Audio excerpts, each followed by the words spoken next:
안녕하십니까. 이번에 ASMR 재팬에 최종적으로 배속 확정이 되었습니다. 그래서 ASMR에 배속이 되었는데 사실 관련해서 할 수 있는 이야기가 그렇게 많지는 않을 것 같긴 하거든요. ASMR 쪽에서 매니저분이 와가지고 같이 면담을 진행하고 그 뒤로 한 2주 정도 이제 지나니까 결과를 이제 영업 담당 쪽에서 알려주고 이렇게 전달받은 상황인데, 관련된 내용이라고 하면은 진짜 2주 전에 면담을 잠깐 했었던 그 부분밖에 없기 때문에 그렇게 이야기를 많이 할 수 있는 게 없을 것 같긴 하거든요. 그래서 어떤 이야기를 하지 약간 고민을 하다가 지금 다니고 있는 파견회사 연수 이야기도 좀 같이 해보려고 합니다.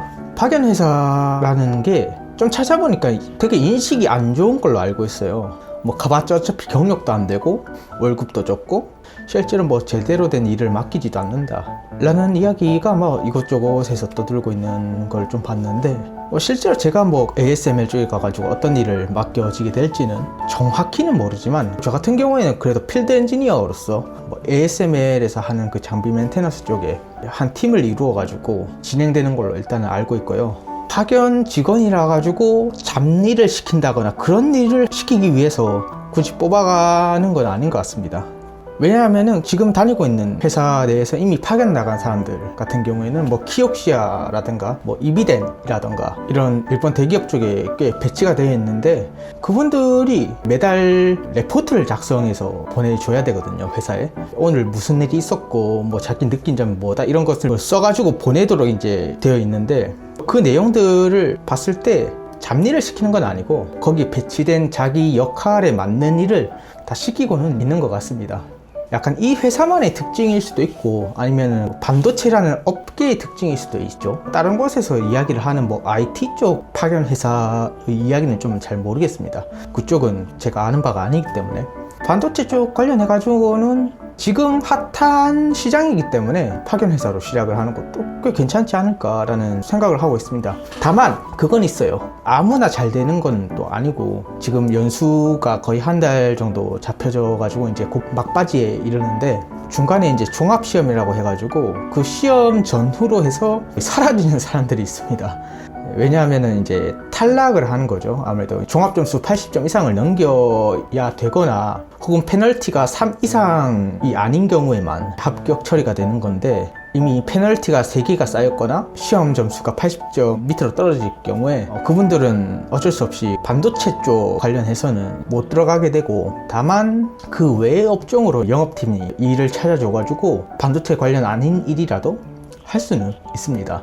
급여는 똑같죠. 반도체 쪽으로 가든 그 외의 곳으로 가든 급여는 똑같은데, 커리어를 쌓는다는 측면의 의미에서는 반도체 쪽으로 커리어를 쌓아갈 수는 없다, 그렇게 나눠지는 과정이 조금 있는 것 같습니다. 실제로 동기 중에서 다른 파견 회사에 이제 다녔던 사람이 있는데 그 친구의 이야기를 한번 들어보면 여기가 더 확실히 까다롭다고 합니다. 자기가 예전에 다녔던 때는 불합격자 이런 것도 없었다고 합니다. 그냥 간단하게 연수하는 정도였더라고 이제 이야기를 하는데, 확실히 그런 측면에서는 지금 제가 다니고 있는 곳이 상당히 괜찮다라는 생각을 좀 하게 되는 것 같습니다. 파견 회사들 중에서도 작은 데서부터 이제 성장해 나가고 있는 회사다 보니까 강사들이라던가 영업팀이라던가 채용팀들의 그 모티베이션이 굉장히 높아요. 그러니까 연수생들을 아무나 보낼 수는 없고 그 안에서 적응할 수 있을 만한 사람들, 배울 의지가 있는 사람들, 그런 사람들인지 아닌지를 조금 파악하려고 하는 것 같습니다. 그래서 여기에 맞는 인재가 뭐냐라고 한다면 시키는 대로 똑같이 제대로 하는 사람, 그리고 소통이 되는 사람, 커뮤니케이션이 되지 않으면 분명한 사고로 이어진다고 말씀을 하시더라고요. 배울 의지가 있는 사람, 현장에 가면 선배분들이 알려주기는 하는데 모든 걸 세세하게 알려주지는 않는다고 하고, 그 몇 가지 던져진 말에 대해서 찾아보고 배우려고 하는 그런 노력을 보이는 사람이어야 된다. 일단 그 정도가 있는 것 같습니다. 만약에 파견 회사 쪽에 들어왔어서 배속 저가 결정 날 때까지는 그렇게라도 이제 연기를 하는 편이 아무래도 더 좋은 기업에 일할 수 있는 찬스가 생겨나지 않을까, 그렇게 생각도 들더라고요. ASMR에 합격된 이야기를 조금 해보자면, 합격된 이유로서는 아무래도 운적인 요소가 굉장히 컸던 것 같습니다. 애초에 ASML에서 직접 방문을 하는 경우가 여태까지 없었던 것 같습니다. 그래서 원래 들었던 ASML에 갈 수 있는 자격과는 훨씬 낮은 수준으로도 이제 갈 수 있다라는 가능성을 얻게 된 거죠. 기존에는 토익이 800점 이상은 되어야 된다. 그래야지 일단은 비벼볼 수가 있다 라는 이야기가 처음엔 제가 들었던 이야기거든요. 그래서 처음에는 아무리 이제 높은 목표를 잡고 있더라도 ASML에는 갈 수 없다라는 이야기를 처음에 들었었는데, 직접 ASML 매니저분께서 와가지고 이야기를 하는 거는 아직까지는 영어를 몰라도 된다. 모티베이션과 인간성을 최우선적으로 본다. 그렇게 이야기를 하니까 가능성이라도 있겠구나 라는 생각을 하게 된 거죠. 제가 원래는 비자 때문에 8월 연수를 듣게 되었거든요. 비자가 좀 빨리 나왔으면은 한 5월이나 6월쯤에 연수를 들을 예정이었는데, 만약에 그랬었다면 ASML에 들어가지는 못했을 겁니다. 그때 막 비자가 계속 막 몇 달 쉬고 연기가 되다 보니까 심적으로도 굉장히 피로했었는데, 그게 이런 식으로 운으로서 작용을 하는구나, 상당히 신기했던 것 같습니다. 그리고 또 한 가지, 인생은 알 수 없구나 라고 느꼈던 게, 제가 이전에 게임 회사에 들어가기 위해서 유니티 국비 교육을 한 6개월 정도 들었던 게 있었는데, ASML과의 면담 중에서 유니티 사용 이력에 대해서 물어보시더라고요. 유니티를 사용했다고 하는데 혹시 프로그래밍 같은 겁니까? 라고 그쪽에서 묻길래, 네, 게임을 직접 만들어 보면서 C# 프로그래밍을 했었습니다 라고 하니까, ASML 쪽에서 우리 프로그래밍 할 줄 아는 사람 원하는데 되게 좀 매력적이다, 그런 식으로 이야기를 하시더라고요. 이게 이런 식으로 연결이 되는 건가? 여태까지 유니티 국비 교육을 받고서 한국에서 취업을 하려고 했었을 때는 게임 회사들 다 탈락이 되고, 여태까지 배웠던 프로그래밍 능력은 별로 활용될 기회가 잘 없겠구나 라는 생각을 했었는데, 이게 과거 했던 것들이 이렇게 하나씩 연결이 되는 건가? 역시 사람 인생은 어떻게 굴러갈지는 전혀 알 수가 없다 라는 걸 새삼스럽게, 처음으로 느꼈던 것 같습니다. 그리고 ASML 쪽에서 저를 굉장히 좋게 봐주신 것 같아요. 원래는 그렇게 막 성격이 좋다라고 하기에는 굉장히 제 이기적인 부분이 있기 때문에 인간성이 막 넘쳐 흐른다라는 생각은 절대 하지는 않지만, 그럼에도 어느 수준에서 사회인으로서 어울리는 정도, 대답 잘 해주고 잘 경청하고 웃어주고, 힘든 사람 보이면 그래도 조금 도와주려고 하고, 제가 부담을 가지지 않는 수준의 범위 내에서는 괜찮은 인간이라고는 생각은 하지만, 조금 제가 부담을 느끼기 시작을 하면은 안 하려고 하고 거리를 두려고 하고, 그런 조금 이기적인 부분이 있기 때문에 아직까지 그 부분을 보인 적이 없기 때문에 그래도 좀 좋게 봐주셔가지고 뽑아주신 게 아닌가 싶습니다. 영업 담당자분한테 들은 이야기로는 부디 저희 회사에 와줬으면 좋겠다 라는 이야기를 하셨다라고 하더라고요. 고맙기도 하면서도 그분들도 여러 사람들을 채용을 해본 사람들이기 때문에 아실 거라고는 생각을 합니다. 완벽한 인간은 아니라는 거.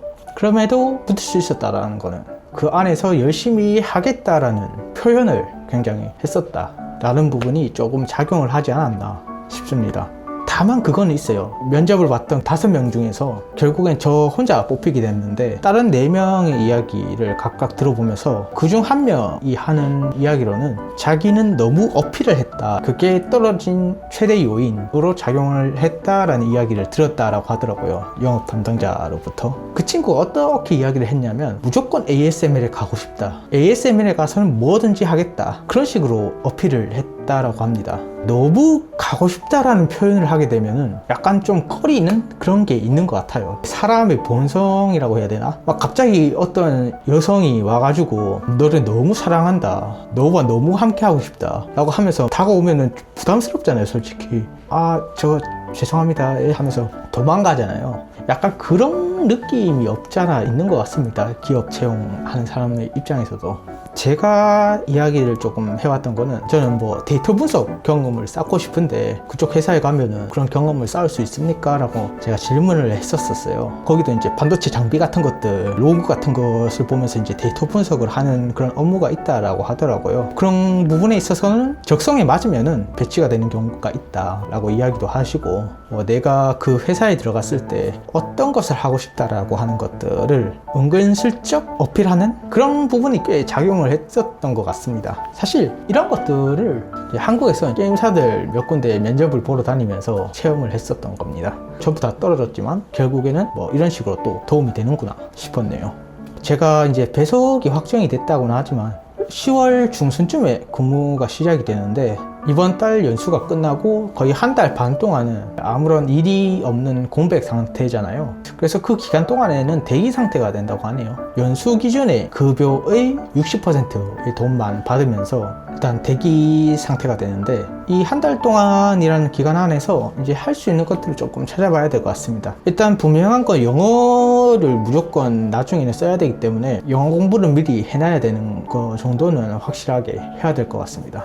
그리고 여태까지 유튜브 댓글로 응원해 주셨던 분들 다 고맙게 생각하고 있습니다. 정말 감사합니다.